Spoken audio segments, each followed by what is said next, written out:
Hello, everyone. This is a honor and pleasure to have our guest today. His name is Chris. Chris is an author. He's a wonderful man that the Lord used him to write a great book. And then he's going to talk today about himself, about his book. And then thank you for everyone that going to listen to that show today. Chris, welcome to our show. How are you doing? I'm good, Daniel. How are you? Pretty well, Chris. Chris, it's an honor to have you on the show. Talk to us about yourself, who you are, and what you do, and then about your book that you released a few years ago. I remember a few minutes ago. Can you let us know more about yourself, Chris? Chris, you have the Okay. microphone. Welcome aboard. Thank you Thank for you. coming. Well, I'm from born and bred in Belfast, Northern Ireland, which is a pretty famous place in the day. I was brought up in the 70s when I was a teenager here, and it was a bit of a rough spot. There was a civil war going on. We could sort of watch bombs going off outside our school gates. A few friends got shot, but it was a pretty dodgy place to be brought up. Of course, when you're young, you don't know any better because that's all you know. But whenever I got a bit older, I realised that I wanted to see somewhere else that was a bit more peaceful, and decided to go to Australia. And for some reason, I decided to do it on a motorbike because I was big into my motorbikes. So I left the UK, I left Belfast in 1979, and I got as far as London, and then the Ayatollah Khomeini took over the American embassy in Tehran, and basically that stopped my road to Australia. So I ended up in Argentina a year and a half later. So that's basically why I wrote a book called Going the Wrong Way. I was back in 79, took me a year and a half to do the trip, and since then I've realized I've gone the wrong way in various stages of my life, and sometimes for the better, sometimes for the worse, but it's always been interesting. The journey itself, I left from, as I say, I left London, went to South Africa, through the Middle East, did a sort of crash course in it, through the Sahara Desert and down through Sudan and Uganda, which were pretty challenging times. In the 80s, there was civil wars going on in Uganda and Rhodesia. South Africa was in the middle of apartheid, so it was a rough spot. But I made it there, and I got sailed back on a sailing yacht, back to the UK, and then headed to the States. Moved around the States on a motorbike, and then worked in America for a while. Decided to go to South America, and ended up in Argentina. As I say, a year and a half later, I got hepatitis. The motorcycle broke down. It was a bit of various things went wrong, but it was I started writing a book at the time after I made the trip, and I ran out of energy, and somebody else wrote a book, so I gave it up. And 40 years later, brought up family and worked for myself, various jobs, and I decided to finish writing the book. Um, I'm not the sort of guy who could write a book, whatever thought I'd write a book. I'm not an academic or intellectual in any way at school, but the book's written from my heart, and it's been a number 1 bestseller in Amazon quite a few months since it's been out. So there's a story that if I can write a book, anybody can write a book. And they say there's a book in everybody if you get around to get your heart down, get yourself concentrating on the job, you know. Okay, that's great, Chris. Chris, in your pictures in your profile, I see you ride motorbikes, and I see you ride a motorbike in the sand, like in the desert. How long that picture took? When was that? Well, You're the, younger sto- that time. the I can story has see. 2 parts. Yeah, I started making a journey 40 years ago, as I say, from 79, 43 years ago. And then wrote How the many book how many years ago? 43, 44 years ago now. 42 years ago. Wow, long time. And then a couple of years ago, after I wrote the book, one of my friends said to me, "Well, you never actually got to Australia, so why not have another go?" Wow. And I still had the same motorbike, which is 45 years You old. see, you have the same motorbike. The motorbike, I kept it as a souvenir, if you like. So Amazing. took it in the garage, took it apart, fixed it up, and we left a year and a half ago when we started riding to Australia in legs because I have a job now. I've got to work for myself. I've got a family, so there's another obstacle to cross, I suppose. How can we do this? So we drove for 2 weeks, parked the bike, then came home for 2 months, and then went out 2 months later and did another 2 weeks, and then parked the bike somewhere else and did it about 6 legs over 12,000 miles, and I got to Australia in March this year, 43 years after I left Belfast to get there. So it's probably one of the longest trips anybody's ever taken to ride across the world.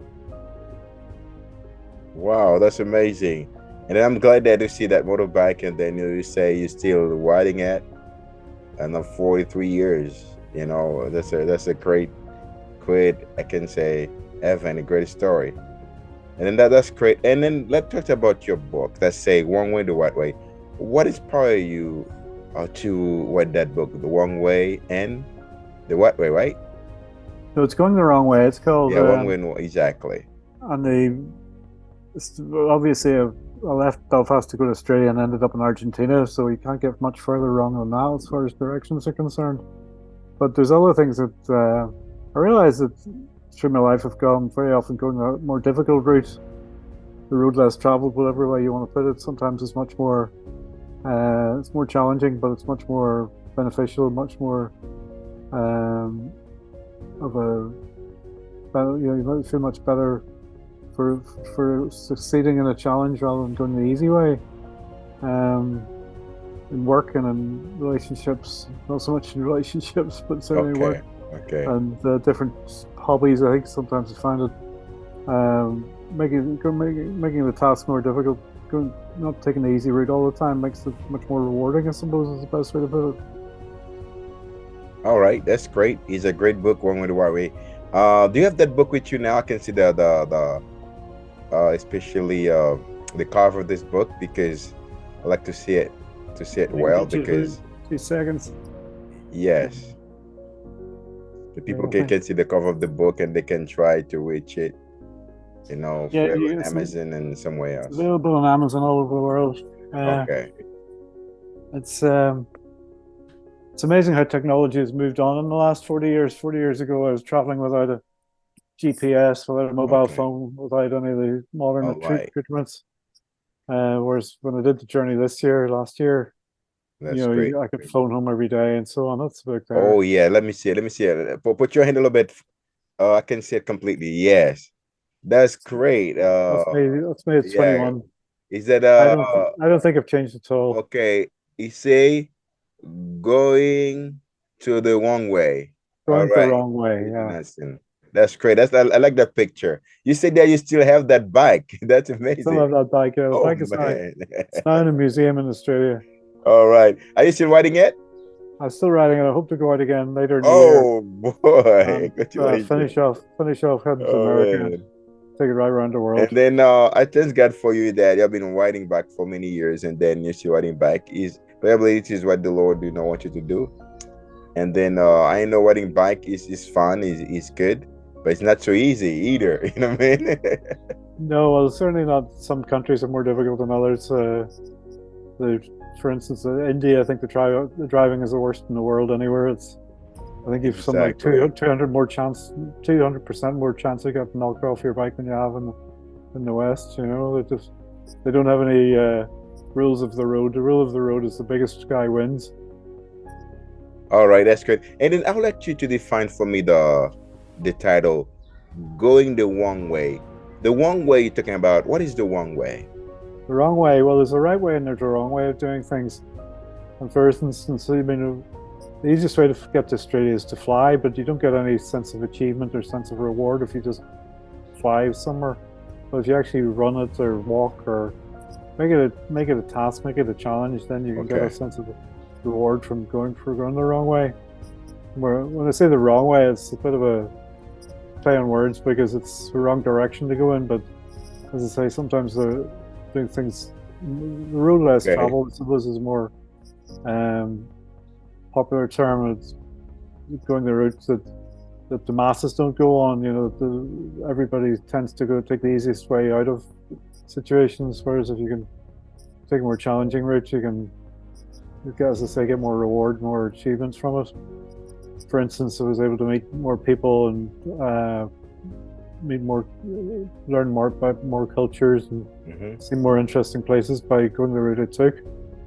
By going straight to Australia, I would have got there in 3 months, whereas I could have spent a year and a half, nearly 2 years, traveling all around the world, seeing South America, Africa, North America, Central America, the Middle East. So it was a much more, as I say, much more rewarding experience than the plan that I'd taken, which was um, what I Okay. expected. Also, I think if you don't know what's happening the next day, ignorance can get you into a lot of trouble. But sometimes it's a surprise. If you don't know what you're doing tomorrow, it's more of a surprise when something goes right. You enjoy it more because you're not expecting it. All right, that's great. And then the wrong way, going the wrong way, is about every way that contrary to the word of God. I can say they're contrary to God's word. That's the wrong way. Is that what you mean? Well, I wouldn't say that. I mean, you like to think God's way is the right way, I guess. But Exactly. it's going going your own way, picking your own destination rather than just following the masses. Think for Okay. yourself. Use your own brain. Stop just following the lead, following the what everybody else is doing. Do what you want to do yourself. A lot of people end up doing jobs, getting into relationships, getting into situations Okay. without thinking themselves. They're just doing it because everybody else is doing it. What I'm saying is think about it yourself. Do what you want to do yourself and stop Yeah. doing just what everybody's Perfect. telling you what to do. That's a better way of putting it. That's great. That's good. Like everything you want to do by yourself, everything that you decide to do is not according to your calling. Is the wrong way, as I Yeah. understand. And that's true. And Chris, what is the message you'd like to give to the young people that are riding motorbikes? Because the motorbikes is good, it's fun, but there are many people they riding motorbikes in a sense of without precaution because you get a friend like that, and then I can see if you can still riding motorbikes in many years like that, you are a careful person, a careful rider, right? What is advice can give to the young people that love to ride motorbike, but sometimes they are careless? What advice you can give to them? Well, it's concentration's a lot to do with whatever you do in life. You got to concentrate and stuff and do what you're doing. Put your whole heart and your whole belief into it. If you do something half-hearted, you're not looking around and you're not looking where you're going, you'll end up in a ditch or end up somebody's run over you. But I suppose what I'm sort of saying to people, when I did this journey last year, I'm now 64 years old, retiring, and what I say to people is, if you're coming to this age of retirement, it doesn't mean that you're finished. It doesn't mean that there's nothing else you can do. What I'm saying to people who are retiring, instead of just ending up digging the garden and playing golf twice a week, is you could go off and drive around the world or do whatever you want to do. You don't have to, just because you've stopped work doesn't mean your life's over. 64 is there's a lot more you can do in your life at that stage, and get some. So sometimes you don't have the energy to get off your ass and do something, but once you get, if when you're 21, you've got lots of energy and no sense. When you're 64, you've got lots of sense but no energy. So it's try and Yes. make that balance. Get the most out of your life. Don't just give up and watch TV all day. Get out and do something. All right, that's great. And then that's a good advice. And I believe I would like to ride my own bike because I just used to ride bicycle, but I love bike also. But sometimes I'm afraid of it. But it's a good way when Um, you when you can know how to ride it carefully. That's great. well, Good. It's always good, right? To ride your bike with cast, right? With the protector cast, right? yeah, Helmet. yeah. Funny enough, whenever I was a teenager, all I wanted to, I had a bicycle, and all I wanted to do was ride a motorbike. And then when I was 17, I was able to get a motorbike, and Okay. for about 10 years, I rode the motorbike. And then I found that I was eating too much, getting fat. So I started riding a bicycle again, even though I had a motorbike. I started riding a bicycle just for exercise, So it's um, That's you great. do That's what you great. need to do. That's nice. Chris, so where you with why when can say which platform they can find you if you have a podcast or if your book is available on Amazon? Can you tell the audience when they can find the book? I know in Amazon, but how much it is it, and especially are you available also another platform? Can you tell us more about that? Yeah, it's on Amazon as a paperback, but it's also as an audiobook if you can understand the Northern Ireland accent. Okay. And it's also as a Kindle as well, which is the best value for money. It's about $5 or something in Kindle. It's available all over the world. As I say, it's the beauty about Amazon's company, which we all hate to because it's so big, but we can't do without them because there's such a tremendous reach right across the world. Um, so it's amazing that somebody sitting in Belfast can write a book and get it to America, wherever else you are. People download in Australia, New Zealand, and South Africa, all over the world have been downloading it. So I've been getting some tremendous reviews on it. It's I think it's touched a lot of people's hearts. What you can do, what you can achieve, when you set your mind to it. All right, and then that's great. Thank you, Chris, that people can find your book in Amazon, and then with audio also the version with the paper as well. And it's a wonderful thing. I believe that this book, all the young writers especially can buy it. Yeah, Because I got a friend of mine, I see him on Facebook always ride his bike and then taking some pictures riding, and then I love to see him riding. And I can tell his name on that podcast. Really love it. His name is Maurice Michel. You know, he's living in a country, Florida, when he rides his bike. I love to see him. I like to see his picture, his video, and I'm going to post that podcast to him so he can see it, and then can listen to it, and then it can interesting and make it look in that book on Amazon, and then that's a wonderful thing. And then he can always also be contacting other back riders, and get more experience because I've been riding back about 43 years old, 43 years ago. You know what I'm saying? You get experience. He can get in touch with you. And then do you have a platform like on Spotify like that? I'm on Facebook, I'm on Instagram, I'm in my website's chrisdonaldson.world. Okay. So you can get my contact details on that. Or on the book. So not on Spotify. Well, hopefully your podcast will be on Spotify, will it? All right. That's great. And that's wonderful. And then and I believe all the back riders, please watch this show after whatever you can, because this show is gonna inspire you to be careful riding bikes, because Chris have been telling us how long I've been riding bikes. He's still riding bikes. The bike that he had when he was I can say in his younger age, he's still riding that bike, Yeah. And then it's about precaution and carefulness riding bike on the street. It's about professionalism, not to having fun, but bike is a vehicle like every other vehicle. The only way, you have to know how to ride it with precaution, concentration. and carefulness. Amen. That's true, John. That's true, Chris. Yeah. Also, being paranoid. I think if you ride the bike believing you everybody's trying to knock you off it, you can be safe because you're always expecting the worst. That's perfect. Call myself a paranoid biker because I think everybody's trying to get me. That's great. That's great.